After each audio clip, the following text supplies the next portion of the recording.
Let's talk about horror films. My favorite horror film? Yeah. Oh, man. That's a tough one. I've got a lot of favorites. My parents wouldn't let me watch horror films when I was a kid. I love my movies and I love my horror movies, like Leatherface. My last name is Kruger, of course, so my favorite genre is horror.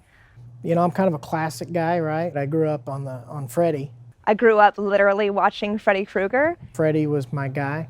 Every single time the phone rang, is Freddy Krueger there? Yes. Freddy, he was in your dreams, man, and he had those knives, right? He had those knives just sitting right there on his hand. And he slash you up in your dreams. You couldn't do a thing about it. You're asleep. The f can you do?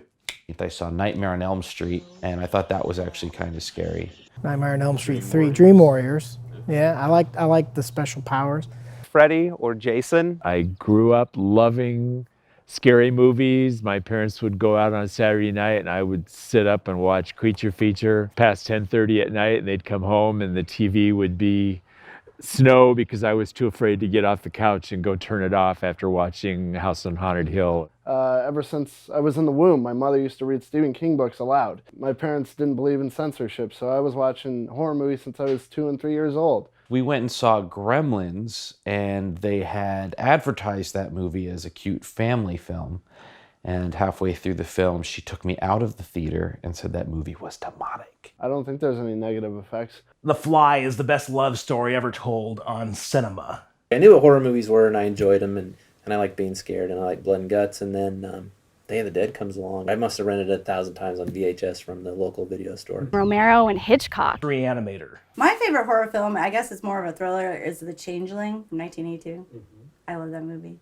What I like about horror films is just the whole idea of exploring your own fears. There are two components to horror films, and those are the creature that's on the outside of us. Friday the 13th, the Nightmare on Elm Street, Halloween. The thing that we fear that's out there that's going to get us. Night of the Living Dead, and Day of the Dead, and Dawn of the Dead. Dracula. Return of the Living Dead. Alien. Witchboard and the original Poltergeist. It scared the hell out of me. And then there's the inner horror film where it's talking about the monster that's within all of us. They always took place in a small town, a town that reminded me a lot of the town I grew up in. I Spit on Your Grave, or Last House on the Left. Because those towns were so similar to the ones I grew up in, I think it also made them a little bit scarier. Something that shows us another side to the human story. One that might come from a more of a dark or cerebral place. One that might deal with, our fears, on some level or another. Struggling with that inner conflict. There's just too many to actually say there's one, and I'm leaving so many off my list. Videodrome and Poltergeist.